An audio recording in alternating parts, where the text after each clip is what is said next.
Ma'am एक सवाल, primary school के जो मास्टर साहब लोग होते हैं या फिर मैडम जी लोग होती हैं, यह आरोप बार बार लगता है कि ये लोग अपना काम ईमानदारी से नहीं करती हैं, ज़्यादातर आरोप लगता है। मैं आईएएस ऑफिसर की वाइफ हूँ। मैं बताना नहीं चाहती यहाँ पे, लेकिन मैं एक अध्यापक की ड्यूटी बखूबी हम लोग निभा रहे हैं। आपको क्या लगता है कि एक अध्यापक ईमानदार नहीं होता? सारा ठीक रहा, आप लोग अध्यापकों के सर नहीं, मैंने क्या कहा कि मैम मैं फिर से सवाल रिपीट कर देता हूँ। मैंने ये कहा कि ज़्यादातर ये आरोप लगता है। आरोप सत्य लगता है, गलत भी नहीं है। जैसे हर विभाग कि मान लीजिए कि 6 महीने तक तो आप लोगों की वैसे छुट्टी हो जाती है। अब जुलाई का महीना है, आप देख रहे हैं बच्चे हैं, इस समय तो नहीं डूबा है, तो कैसे हम माने 6 महीने डूबा रहता है? 5 महीना 4 महीना पिछले साल का हाल बताइए। मात्र 1 महीने डूबा था। सिर्फ 1 महीने बाढ़ आई थी तो बस। सर मैं इसी रास्ते आता जाता हूँ और मैं ये दावा कर रहा हूँ। नहीं मैं सर 1 मिनट, आपको थोड़ा सा यहाँ पे आपको मैं गलत साबित करूँगा, भले से आप। इस वक्त हम लोग गोरखपुर के एक लगभग 20-25 किलोमीटर की रेडियस में एक जगह पड़ता है जिसका नाम है जरलही पूर्व माध्यमिक विद्यालय है। और यहाँ पे आने का कारण यह है कि मुझे लगता है कि गोरखपुर में जितने भी प्राइमरी विद्यालय हैं उन विद्यालयों में से ये वो विद्यालय है जो शायद पूरे बरसात भर पानी में डूबा रहता है और इसकी कोई समुचित व्यवस्था नहीं हो पाती है। यानी कि हर साल जो देश के भविष्य हैं, जिन बच्चों को पढ़ लिख के आगे बढ़ना है, देश में अपना नाम रोशन करना है, वो बच्चे सही ढंग से पढ़ नहीं पाते हैं। क्यों नहीं पढ़ पाते हैं? क्योंकि यहाँ पे पूरे बरसात भर पानी लगा रहता है। यानी कि हम लोग मोटी मोटा ये कह सकते हैं कि 6 महीने तक पानी लगा रहता है। बरसात का मौसम आने वाला है। फिलहाल में चारों तरफ कैमरा घुमाइए और दिखाइए कि किस तरह से बच्चों की चहल पहल है, यानी कि संख्या भी अच्छी खासी है। और जैसा मैं देख पा रहा हूँ, हर टाइल्स वगैरह भी लगे हुए हैं और यहाँ पे मुझे लगता है कि इंटरवल का टाइम है मैम, और डेस्क बेंच भी लगे हुए हैं। हालांकि कुछ ज़्यादा दिन हो गया होगा तो मुझे लगता है कि ये बैग का कई जगहों पे टूट भी गया है। अच्छा, पानी में भीगने की वजह से ये सारी दुर्दशा है। तो यह गांव मैं क्यों दिखाने आया हूँ, यह गांव, 1 मिनट में आते हैं हम आपके पास। यह गांव और यह विद्यालय मैं आपको क्यों दिखा रहा हूँ? इसलिए दिखा रहा हूँ क्योंकि जब देश में बहुत बड़ी बड़ी बातें हो रही हैं, देश को आगे बढ़ाने का, विश्व गुरु बनाने का, तो ये जो बच्चे हैं ना सर, यही पढ़ लिख के जब आगे जाएंगे तो भारत विश्व गुरु बनेगा। लेकिन दिक्कत इस बात की है कि यह स्कूल पानी में 6 महीने डूबे रहता है। यहाँ के जो अध्यापक गण हैं इनसे बात करेंगे। सर आप यहीं पे पढ़ाते हैं, क्या पढ़ाते हैं सर? गणित पढ़ाते हैं। तो ये माध्यमिक विद्यालय भी है, मतलब कि 10वीं 8वीं तक है? 1 से 8 तक संविलियन विद्यालय है। अच्छा, तो आप 8वीं तक गणित पढ़ाते हैं? आप भी वीडियो बनाइए। तो ये सर जैसे कि मान लीजिए कि 6 महीने तक तो आप लोगों की वैसे छुट्टी हो जाती है। अब जुलाई का महीना है, आप देख रहे हैं बच्चे हैं, इस समय तो नहीं डूबा है, तो कैसे हम माने 6 महीने डूबा रहता है? 5 महीना 4 महीना पिछले साल का हाल बताइए। मात्र 1 महीने डूबा था। सिर्फ 1 महीने बाढ़ आई थी तो बस। सर मैं इसी रास्ते आता जाता हूँ और मैं ये दावा कर रहा हूँ। नहीं मैं सर 1 मिनट, आपको थोड़ा सा यहाँ पे आपको मैं गलत साबित करूँगा, भले से आप मैं बता रहा हूँ, मैं इसी रास्ते से आता जाता हूँ। उरुआ मेरा घर है और पिछली बार मैंने उनवल को कवर किया था और आप कह रहे हैं कि सिर्फ 1 महीना डूबा था। मैं गारंटी ले रहा हूँ सर कि 2 से 3 महीने से ज़्यादा डूबा था। वहाँ ऊंचाई पे एक कमरा है।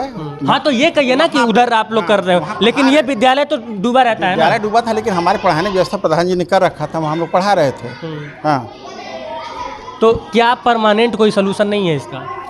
अब बाढ़ का सोल्यूशन मैं क्या कर सकता हूँ? नहीं, बाढ़ का नहीं, विद्यालय को शिफ्ट किया जा सकता है। क्योंकि ये बात समझिए सर, यहाँ पे कितने अध्यापक होंगे?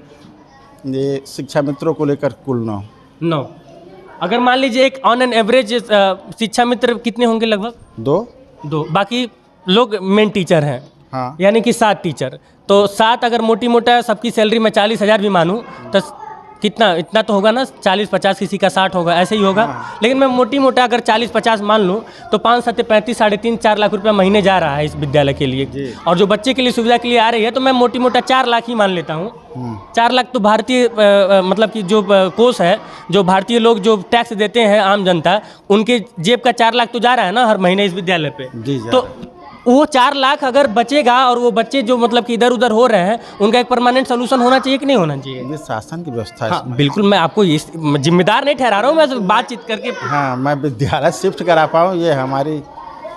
तो यही बात मैं योगी जी से बताना चाहता हूँ कि अगर आप कंपेयर करें कि शिक्षा व्यवस्था आपकी अन्य राज्यों से कैसी है, तो उसको लेकर कहीं ना कहीं एक जो जैसे मान लीजिए अरविंद केजरीवाल भी इस समय अपने सरकारी स्कूल को नंबर 1 बताते हैं, बार बार दम भरते हैं, तो उससे अगर हम कंपेयर करें तो ये सारी चीज़ें दुरुस्त कैसी होंगी जब ये हालत रहेगी। मैम क्या नाम है आपका? नीरजा राय।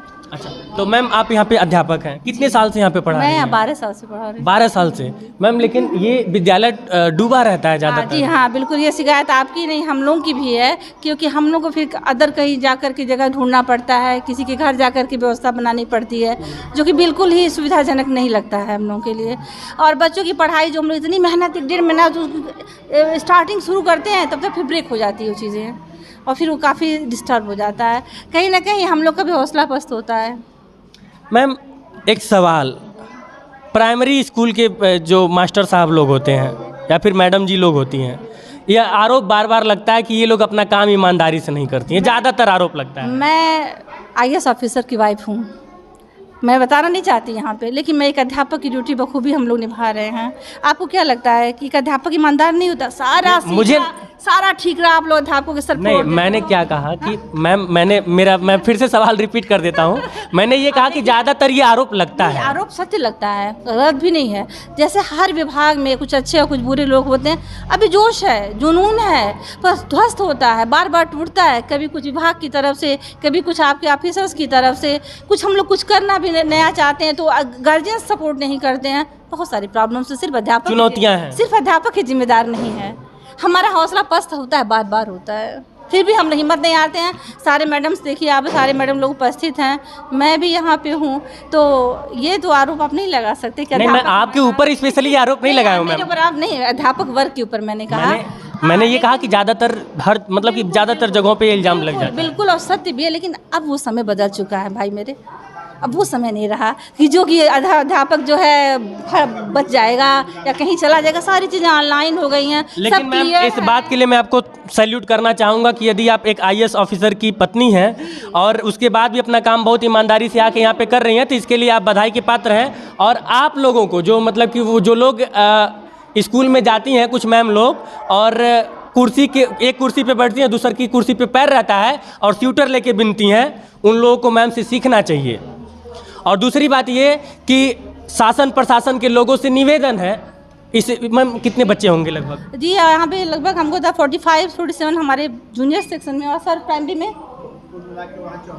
74 बच्चे हो, यानी कि मैं 74 और 45 यानी कि लगभग 120-30 मान लूँ।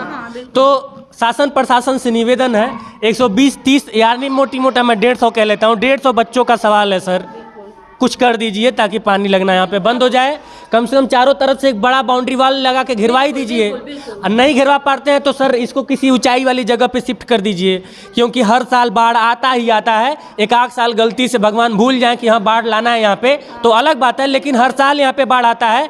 तो सर हाथ जोड़ के निवेदन है कि यहाँ पे कुछ व्यवस्था कर दिया जाए ताकि 150 बच्चों का भविष्य अंधकार में ना जाए, आराम से लगातार रेगुलरिटी के साथ, कंसिस्टेंसी के साथ वो पढ़ सकें, इस बात की यहाँ पे व्यवस्था होनी चाहिए। अच्छा मैम, एक चीज़ और मैं जानना चाहूँगा, बच्चे यहाँ पे मतलब कि इनकी जैसे कि हम लोग कंपेयर करते हैं किसी भी चीज़ को लेके, तो अगर हम कंपेयर करें प्राइवेट स्कूलों, जो नॉर्मल प्राइवेट स्कूल होते हैं इनके हिसाब से जो जाते हैं, जहाँ पे 200-300 रुपये फीस दे के पढ़ना पड़ता है, तो शिक्षा की गुणवत्ता को लेकर आप लोग कितना मेंटेन कर पा रहे हैं?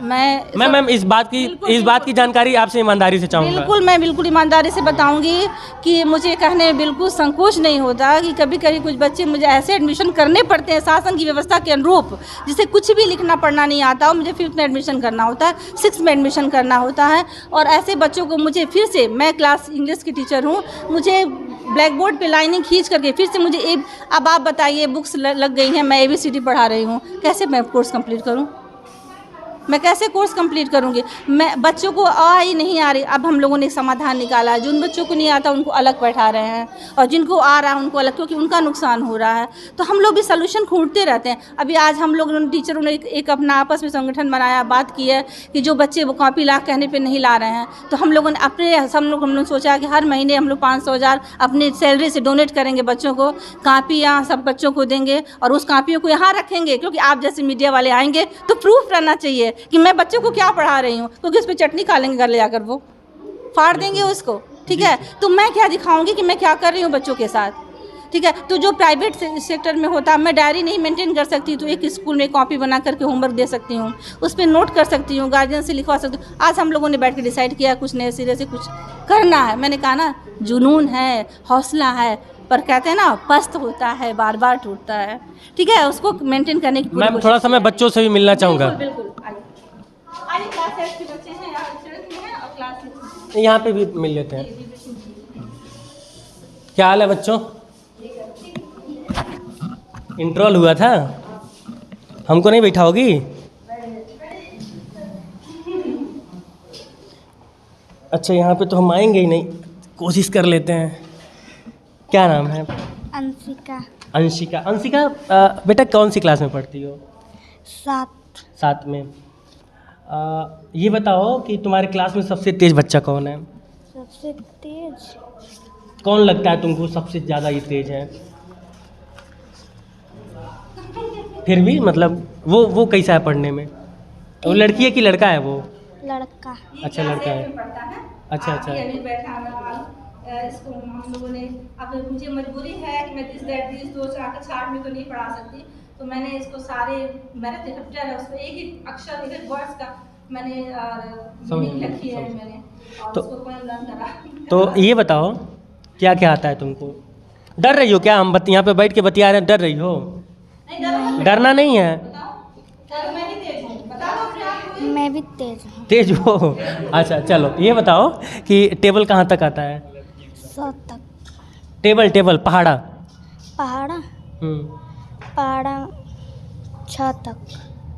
लेकिन अगर देखो, अगर मैं तुम्हारी जगह पे रहता, अच्छा भोजपुरी में बात करूँ तो कोई दिक्कत? कंफर्टेबल होगी नहीं, लेकिन हिंदी स्कूल है तो थोड़ा सा।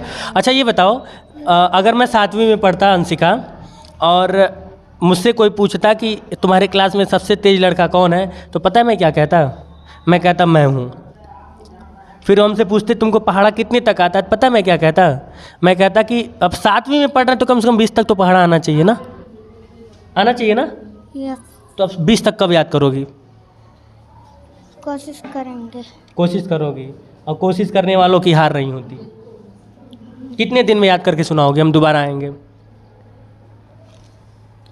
2-3 दिन में। 2-3 दिन पक्का ना? हम 2-3 दिन बाद आएंगे, हमारा घर इसी रास्ते पे पड़ता है। चलो हम 1 हफ्ते बाद आएंगे, ठीक है? 1 हफ्ते में सुना देना। क्या नाम है तुम्हारा? करीना। करीना।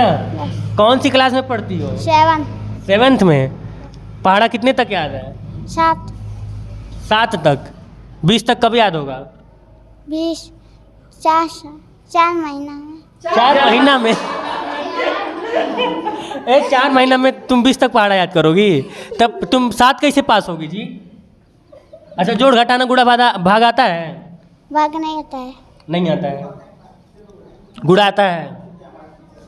आता थोड़ा। चलो 7 का पहाड़ा सुनाओ तो।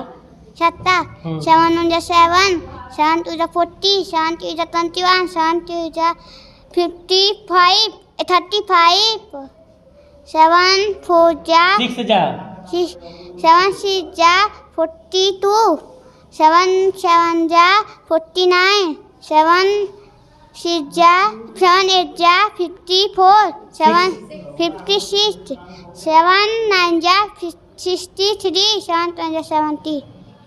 हिंदी में अगर ये पहाड़ा पढ़ना रहे तो ना पढ़ पाएंगे। नहीं पढ़ पाओगे। चलिए कुछ बात का दुख है लेकिन कुछ बात का सुख भी है।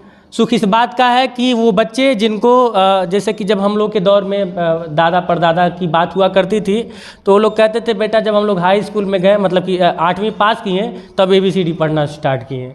तो इस बात का कम से कम सुख है, लेकिन दुख इस बात का है कि अभी भी इन बच्चों पे काफ़ी ज़्यादा मेहनत करना पड़ेगा, और वो तब हो पाएगा जब हमारे सरकारें मिड डे मील से ऊपर उठ के सोचेंगी।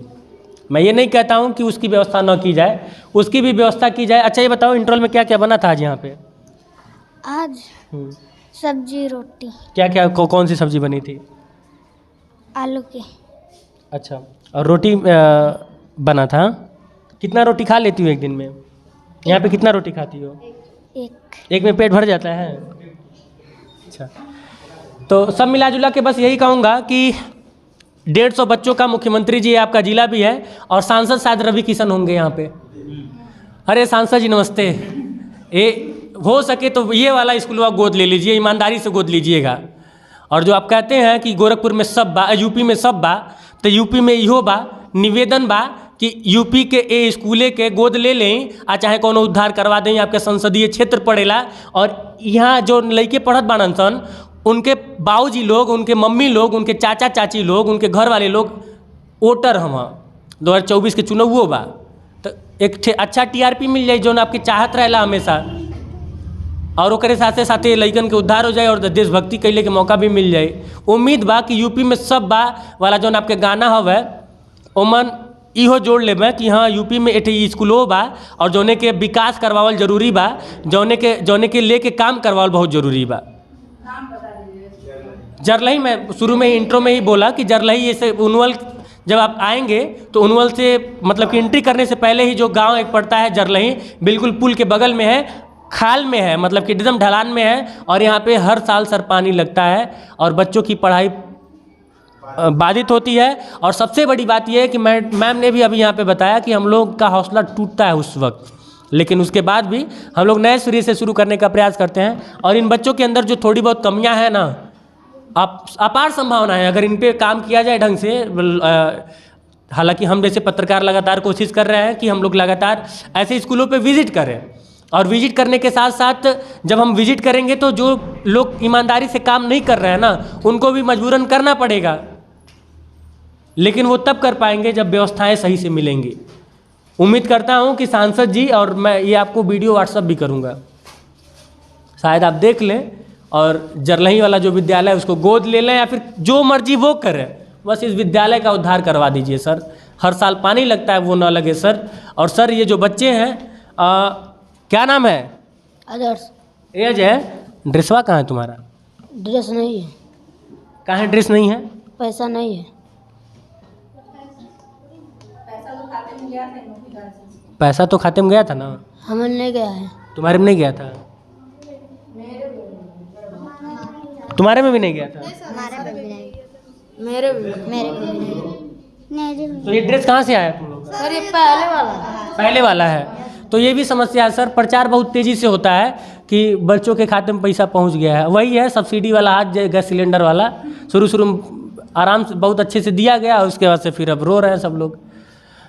तो सब मिला जुला के दिक्कतें हैं, और मैं शिकायत नहीं कर रहा हूं, बस ये चाहता हूं कि इन बच्चों का भविष्य उज्जवल हो जाए, इन बच्चों का भविष्य बन जाए। और 1100 रुपये जो आप मुख्यमंत्री जी भेजे रहते हैं ना, इन बच्चों के खाते में नहीं आया है। देख लीजिएगा काहे नहीं आया है।